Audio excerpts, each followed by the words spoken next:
Puzzle পেয়ে ইনা দৌড়ে ঘরে আসে। পাজেলগুলো একসাথে মিলায়।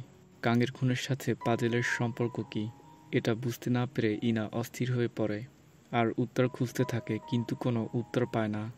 পরদিন ইনা তার বসকে পাজেলের টুকরাগুলো দেখায় আর বলে কিলার জানে তার বডি পার্ট কোথায় কোথায় কাট করা হয়েছে।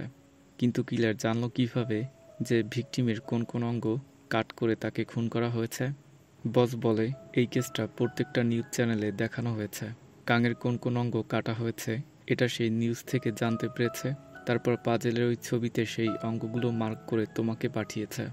কাঙের কোন কোন অঙ্গগুলো কাটা হয়েছে তা শুধু অ্যাটপসি রিপোর্টে আছে, কোনো নিউজ চ্যানেলে এই খবরটা প্রকাশিত হয়নি। এটা অদ্ভুত। হতে পারে কিলার অনেক আগে থেকেই এই খুনের প্ল্যান করছে। আমিও এটা মনে করছি, কিন্তু এবার সে কেন তাকে নিজের হাতে খুন করলো না? এরপর ইনা ইয়াংহির সাথে দেখা করতে কারাগারে যায়। তোমাকে দেখে ভালো লাগছে, কেমন আছো? যা শুনে ইয়াংহি দুঃখ ভরা মনে হাসে। সত্যি কথা বলতে আমি এখানে বোরিং ফিল করছি। ইয়াংহির এই কথা খুন করার আগে ভাবা উচিত ছিল। যাই হোক, ইনা ওই পাজেলটা ইয়াংহিকে দেখায়। ইয়াংহি চিন্তা করে বলে, আমি বডির যে অংশগুলো কাট করেছি এখানে তো সেগুলো হাইলাইট করা আছে। তাহলে আমার স্বামীর মৃত্যুর ব্যাপারটা তৃতীয় ব্যক্তি জানতো? হ্যাঁ, ঠিক বলেছ। লাশ নদীতে ফেলার সময় তোমাদের একবারও কি মনে হয়েছিল যে তোমাদেরকে কেউ দেখছে বা ফলো করছে? যখন আমরা সুটকেসটাকে নৌকায় তুলছিলাম তখন আমার জানি কেন মনে হয়েছিল জঙ্গলের ভিতর থেকে কেউ আমাদেরকে দেখছে। ইয়াংহি জানতে চায়, তোমরা কিভাবে সুটকেসটাকে খুঁজে পেয়েছিলে? লেকের পাড়ে আমরা সুটকেসের চাকার দাগ খুঁজে পেয়েছিলাম।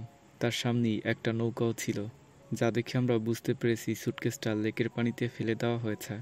অসম্ভব, আমরা সুটকেসটা জাগিয়ে নিয়ে গিয়েছিলাম, তাই মাটিতে চাকার দাগ পড়তেই পারে না। এটা শুনে ইনা অবাক হয়। এর মানে ওই কিলার ইচ্ছা করে পুলিশকে ক্লু দিয়েছে, যাতে পুলিশ ওই লাল সুটকেসটা খুঁজে বের করতে পারে। এর জন্যই ইয়াংহিয়ার রে ধরা পড়েছে। কিন্তু কিলার এমনটা কেন করলো? নেক্সটের দৃশ্যে আমরা হানকে দেখতে পাই। এখানে একটা বৃদ্ধ লোক, যার নাম ইয়াং হান, তার খুন হয়েছে। তদন্ত করে জানা যায় বিষ পান করায় তার মৃত্যু হয়েছে। তারপর ক্রাইম স্পটে ইনা আসে। ক্যাপ্টেন ইনাকে দেখে বলে, তুমি এখানে কেন? এমনি এই কেসের সম্পর্কে একটু জানতে এসেছি। তো এই কেসে মোট 3জন ব্যক্তিকে সন্দেহ করা হচ্ছে। জংচুল পুলিশকে ফোন করেছিল, তাই তাকে এখন জিজ্ঞাসাবাদ করা হচ্ছে।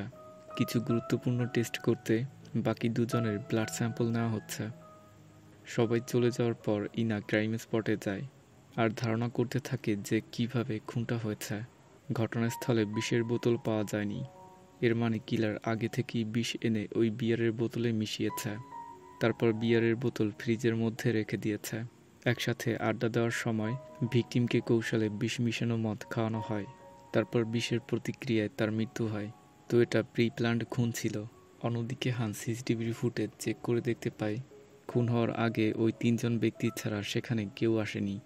তাই হান তাদের সাথে কথা বলার সিদ্ধান্ত নেয়।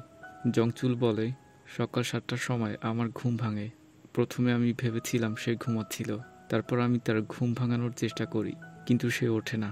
যখন আমি তার হাত ধরি তখন তার হাত বরফের মতো ঠান্ডা ছিল। এরপর বুঝতে পেরেছি সে মারা গিয়েছে। তারপর আমি পুলিশকে কল করি। গাবজি বলে, গতকাল ইয়াং খান কাজ করে এখানে এসেছে। তারপর আমরা মদ খাওয়ার জন্য জড়ো হই। রাত 8টার দিকে আমরা মদ খাওয়া শুরু করেছিলাম, কিন্তু আমার স্ত্রী চায় না যে আমি বেশিক্ষণ বাইরে থাকি, তাই আমি তাড়াতাড়ি বাড়িতে চলে গিয়েছি। তারপর আমি তার মৃত্যুর খবর শুনেছি। দিকমুন বলে, হ্যাঁ, আমি মদের বোতলগুলো কিনে এনেছিলাম, তার সাথে খাবারও ছিল। তারপর আমরা খাওয়া দাওয়া করে ঘুমিয়ে পড়েছি। খুব সকালে ঘুম থেকে উঠে আমি বাড়িতে চলে গিয়েছি। কাজের জন্য যখন রেডি হয়ে এখানে আসলাম তখন দেখতে পাই ইয়াংহান মারা গিয়েছে। সান বলে, তো প্রত্যেকের বয়ান সিসিটিভির সাথে মিলে গিয়েছে। তাদেরকে দেখে মনে হয় না তারা মিথ্যা কথা বলছে, তাই এখন বোঝা যাচ্ছে না কে এই খুনটা করেছে। ক্যাপ্টেন জানতে চায় ইয়াংহানের পরিবারে কে কে আছে। তখন চই বলে, 5 বছর আগে তার স্ত্রী মারা গিয়েছে এবং গত বছর তার ছেলে মারা গিয়েছে, তাই তার পরিবার বলতে কেউ নেই। তার কোনো আত্মীয় স্বজন আছে? তাদের সাথে যোগাযোগ করার চেষ্টা করো। চই বলে, ইয়েস ক্যাপ্টেন। এরপর হান জংচুলের স্ত্রীর সাথে দেখা করে আর বলে, জংচুলের কল রেকর্ড চেক করে আমরা জানতে পেরেছি সে পুলিশকে কল করার আগে আপনাকে কল করেছিল। এর কারণ কি? আসলে ও অনেক বেশি ভয় পেয়েছিল, তাই কি করবে সেটা জানতে আমাকে কল করেছিল। সবকিছু শুনে আমি পুলিশকে কল করতে বলি। এরপরও আপনাদেরকে কল করেছিল। এর মানে এই না সে এই খুনটা করেছে। হান জানতে পারে তার স্বামী ইয়াংহানের কাছ থেকে টাকা ধার নিয়েছিল। হতে পারে এই টাকা পরিশোধ না করার জন্য জংচুল তাকে খুন করেছে। তাই এই সন্দেহের উপর ভিত্তি করে জংচুলকে আবার জিজ্ঞাসাবাদ করা হয়। হ্যাঁ, এটা সত্যি, কিন্তু আমি তার টাকা মাসে মাসে পরিশোধ করে দিচ্ছিলাম। আপনি আমাকে কেন সন্দেহ করছেন? সন্দেহ যদি করতে হয় তাহলে ওই পাগলের বাচ্চা দিউকমুনকে করুন, কারণ সে ইয়াংহানকে মদের বোতল দিয়েছিল। সান ক্যাপ্টেনকে বলে ফরেন্সিক টিম মৃত্যুর কারণ জানিয়েছে। নিকোটিনের বিষক্রিয়ায় তার মৃত্যু হয়েছে। রক্তে নিকোটিনের লেভেল ছিল 3.7 গ্রামের বেশি, যা যে কোনো মানুষের জীবন নিতে পারে। আসলে মদ অর্থাৎ অ্যালকোহলের সাথে অতিরিক্ত ড্রাগস মিশানো হয়েছে, এর জন্য তা বিষ হয়ে গিয়েছে। তাছাড়া ব্লাড টেস্টের মাধ্যমে জানা গিয়েছে তাদের ব্লাডে কোনো নিকোটিন পাওয়া যায়নি। এর মানে ইয়াংহান একাই নিকোটিন সেবন করেছে। তো এই তিনজনের মধ্যে গাবজি স্মোক করত, তাই তাকে সন্দেহ করে জিজ্ঞাসাবাদ করা হয়। কিন্তু গাবজি বলে, মানছি আমি স্মোক করি, আর মাঝে সাঝে ড্রাগস নেই। তার মানে এই না আমি ইয়াংহানকে খুন করেছি। জংচুল তার কাছ থেকে টাকা ধার নিয়েছিল, এর জন্য হয়তো সে তাকে খুন করেছে। তো এভাবে এই তিনজন একে অপরকে দৌড় দিতে থাকে, যার কারণে পুলিশ সঠিক কালপিটকে খুঁজে বের করতে পারছে না। গাবজি, যে 1 মাস আগে দোকান থেকে ড্রাগস কিনেছে। জংচুল, যার সাথে ভিকটিমের আর্থিক লেনদেন হয়েছে। দিকমুন, যে বিয়ারের বোতল ভিকটিমকে দিয়েছে। তবে সবচেয়ে বেশি সন্দেহ দিকমুনকে করা হয়, কারণ সে বিয়ারের বোতল ইয়াংহানকে দিয়েছিল, যাতে বিষ মেশানো ছিল। হান কোনো ক্লু খুঁজে বের করতে আবার সেই ক্রাইম স্পটে যায়। গিয়ে দেখেই না আগে থেকেই ঘাপটি মেরে সেখানে বসে আছে। হান জানতে চায়, তুমি আর কোনো পাজেলের টুকরা পেয়েছ? কিন্তু ইনা কথা ঘুরিয়ে ফেলে, হানকে কিছুই বল না। তো এই কেসের সম্পর্কে ডিসকাস করতে ইনা হানের বাড়িতে আসে। হানের সামনেই ফুল কনফিডেন্সের সাথে ইনা তার ঘরের দরজা খোলে। তারপর তারা এই কেসের সম্পর্কে বিভিন্ন ধরনের কথা বলতে থাকে। হান আবারও জিজ্ঞাসা করে, তুমি কি কোনো পাজেলের টুকরা পেয়েছ? ইনা আবারও কথা ঘুরিয়ে ফেলে, হতে পারে এই তিনজনের বাইরে এমন কোনো ব্যক্তি আছে যে ইয়াংহানকে মারতে চাইছে। সে সবসময় তাদের উপর খেয়াল রাখছে। তখন হানের একজন বৃদ্ধ লোকের কথা মনে পড়ে। তাকে হান অনেকবারই ক্রাইম স্পটের আশেপাশে দেখেছে। হান সিসিটিভির ফুটেজ চেক করে দেখে খুনের দিন ওই বৃদ্ধ লোক ক্রাইম স্পটে গিয়েছিল। এরপরে হান ওই বৃদ্ধ লোককে জিজ্ঞাসাবাদ করে আর জানতে চায় কেন সে সেখানে গিয়েছিল। কারণ এটা আমার কাজ, তাই আমি সেখানে ময়লা পরিষ্কার করতে গিয়েছিলাম। ইয়াংহান একজন ভালো মানুষ ছিল, শপথ করে বলছি আমি তাকে খুন করিনি। জানি না ওই তিনজন আমার বিরুদ্ধে কি বলেছে, কিন্তু কেউ কি বলেছে 1 বছর আগে ফ্যাক্টরিতে কি হয়েছিল। আসলে 1 বছর আগে অ্যাক্সিডেন্টের কারণে ইয়াংহানের ছেলে মারা গিয়েছে। এটা জানার পর হান ওই অ্যাক্সিডেন্টের সম্পর্কে তথ্য বের করার চেষ্টা করে। হঠাৎ করে সেখানে ইনা আসে। আমাকে কেন বলনি যে 1 বছর আগে তার ছেলে অ্যাক্সিডেন্টে মারা গিয়েছে? বললে তুমি কি আমাকে কোনো আইডিয়া দিতে? তারপরে তারা দুজন ইয়াংহানের বাড়িতে যায়, লাইট অন করে আর দেখে সব কিছু একদম নিট অ্যান্ড ক্লিন আছে। ফ্রিজে কোনো খাবার নেই, দেখে মনে হয় কেউ এখানে থাকে না। হান বলে, ঘর দেখে মনে হচ্ছে সে কোনো ট্রিপে যাওয়ার প্রস্তুতি নিচ্ছিল। যা শুনে ইনা বলে, গুড জব মিস্টার হান, তোমাকে তো নোবেল দেওয়া উচিত। মানে ইনা একটু ইয়ার্কি করে। তারপর ইনা 4 বন্ধুর একটা ছবি দেখতে পায় আর বলে, 1 মাস আগে ইয়াংহানের ছেলে মারা গিয়েছে, রাইট? তো তার ছেলে কিভাবে মারা গিয়েছে এটা ওই 3 জন বন্ধুর কাছ থেকে জানার চেষ্টা করো, আর তাদেরকে জিজ্ঞাসা করবে কেন ইয়াংহান তাদেরকে মারতে চেয়েছিল। ইনার কথা মতো ওই 3 জনকে একসাথে জিজ্ঞাসাবাদের জন্য আনা হয়। এমন কোনো ঘটনা ঘটেছিল যার জন্য ইয়াংহান তোমাদেরকে খুন করতে চেয়েছে? তো এই প্রশ্নের উত্তর কেউ দিতে পারে না। যা দেখে হান বলে, তার ছেলের মৃত্যুর পিছনে তোমাদের কি হাত ছিল বলো।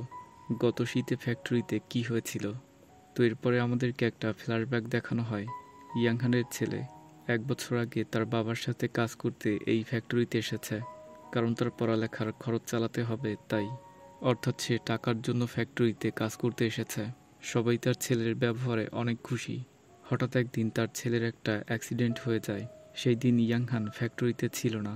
অ্যাম্বুলেন্স আসে, কিন্তু অতিরিক্ত রক্তক্ষরণ হওয়ায় ইয়াংহানের ছেলে হাসপাতাল যাওয়ার পথেই মারা যায়। অ্যাক্সিডেন্টের সময় ওই 3 জন ছাড়া সেখানে আর কেউ ছিল না, তাই তারাই ভালো জানে যে তার ছেলে কিভাবে মারা গিয়েছে। অ্যাকচুয়ালি ওই দিন জংচুল তার ছেলেকে একটা কাজ দিয়ে বাকি বন্ধুদের সাথে আড্ডা মারতে যায়। তখন হঠাৎ করে তারা ওই ছেলেটার চিৎকার শুনতে পায়। আসলে কাজে নতুন হয় তার হাত কনভেয়ার বেল্টে আটকে গিয়েছে, যার জন্য তার হাত কেটে যায়। সাথে সাথে ছেলেটা অজ্ঞান হয়ে যায়, যা দেখে জংচুল অ্যাম্বুলেন্সকে কল করতে যায়। কিন্তু দিউকমুন তাকে বাধা দেয় আর বলে, তোমার মনে নেই, বস বলেছে ফ্যাক্টরিতে যদি কোনো অ্যাক্সিডেন্ট হয় তাহলে পুলিশকে কল করার আগে তাকে কল করবে। যদি তাকে কল না করি তাহলে আমাদের চাকরি থাকবে না। তারপর বসকে কল করে, কিন্তু তাদের বস কল রিসিভ করে না। তো এইসব কারণে ইয়াংহানের ছেলেকে হাসপাতালে নিতে দেরি হয়ে যায়। ক্ষত স্থান থেকে অতিরিক্ত রক্তক্ষরণ হওয়ায় তার ছেলে হাসপাতালে যাওয়ার পথেই মারা যায়। দৃশ্য বর্তমানে আসে। হান এই ঘটনা জানতে পেরে তাদের সবাইকে গালি দিতে থাকে। তোমরা যদি ছেলেটাকে একা ছেড়ে না যেতে তাহলে তার অ্যাক্সিডেন্ট হতো না। তোমাদের একটু ভুলের জন্য একটা তাজা প্রাণ চলে গিয়েছে। এই কথা শুনে তারা কান্নায় ভেঙে পড়ে। এবার হান বুঝতে পারে যে ঘটনাটা কি ঘটেছে। আসলে তার ছেলের মারা যাওয়ার পিছনে এই তিনজনের হাত ছিল। সেটা হচ্ছে, তারা যদি দেরি না করত তাহলে হয়তো তার ছেলের জীবনটা বেঁচে যেত। এই কারণেই ইয়াংহান ওই তিনজনকে খুন করতে চেয়েছিল, কিন্তু ইয়াংহান অনেক ভালো মনের একজন মানুষ ছিল, তাই সে তাদেরকে খুন করতে পারেনি। তাই সে একটা প্ল্যান করে, নিজেই বিয়ারের বোতলে নিকোটিন মিশিয়ে সেটাকে বিষাক্ত করে তোলে। তারপর নিকোটিনের বোতলটা আগুনে পুড়িয়ে ফেলে যাতে কোনো প্রমাণ না থাকে। তারপর ওই বিয়ারের বোতল নিজেই ফ্রিজের ভিতরে রেখে দেয়। যখন তারা সবাই ড্রিঙ্কস করছিল তখন ইয়াংহান জেনে শুনে দিউকমুনকে ফ্রিজ থেকে ওই বিয়ারের বোতল আনতে বলে। সরল মনের দিউকমুন তাকে বিয়ারের বোতল দিয়ে চলে যায়। তারপর ইয়াংহান ওই বিষ মিশানো বিয়ার পান করে আর সেখানেই সে মারা যায়। তো তার আত্মহত্যা করার কারণ হচ্ছে সে নিজেকে মেরে বাকি তিনজনকে খুন কেচে ফাঁসিয়ে দিয়েছে। খুব ভালো মানুষ হয় সে তার বন্ধুদেরকে খুন করতে পারেনি, আবার তার ছেলের মৃত্যুর কারণও ভুলতে পারেনি। এই কারণেই ইয়াংহান এই কাজটা করেছে। তো এভাবেই এই কেসটা সলভ হয়ে যায়। হান তার রুমে গিয়ে দেখতে পায় ইনা আগে থেকেই তার রুমে বসে আছে। বরাবরের মতো তার সামনে এবারও কোনো না কোনো খাবার আছে, যা দেখে হান একদমই অবাক হয় না, কারণ সে এখন এটাতে অভ্যস্ত হয়ে গিয়েছে। ইশারা দিয়ে ইনা হানকে বসতে বলে, তো হান চেয়ারে বসে। তারপর ইনা তাকে তৃতীয় পাজেলের টুকরাটা দেখায়, যা দেখে হান অবাক হয় আর বলে, তোমাকে এই পাজেলটা কখন পাঠালো? ওয়েট, কাঙ্কে তো এভাবেই কেটে মারা হয়েছে, কিন্তু এটা কিলার কিভাবে জানলো? ইনা বলে, হতে পারে কিলার আমাদের আশেপাশেই আছে, সে সব সময় আমাদের উপর নজর রাখছে। তারপর ইনা বাকি দুইটা পাজেল এক জায়গায় করে। আমরা কেবলমাত্র 3টা পাজেল পেয়েছি, এখনও অনেকগুলো পাজেল পাওয়া বাকি। আর প্রত্যেকটা পাজেলের পিছনে লুকিয়ে আছে কোনো না কোনো করুণ খুনের কাহিনী।